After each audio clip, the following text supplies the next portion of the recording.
Не сыйлады ақын сүрген өткен күн, күте күдер үзген көктемін. Жыры менен алғысын да жеткізді, жыры менен жапқан еді шекпенін.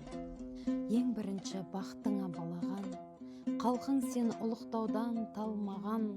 Ырысым дер кең далаңда бүгінде, таутасың да арнайтындай жыр саған. Сен тілеген қалқың бүгін бақытты, сен сыйладың бізге жырдан жақұтты. Сен бақытсыз болмас едің сірада, өмір сүрсең бағаң туар уақытта. Үміт артқан болашағың біздерміз, жыр мұраңды қадір тұтып өздеріміз.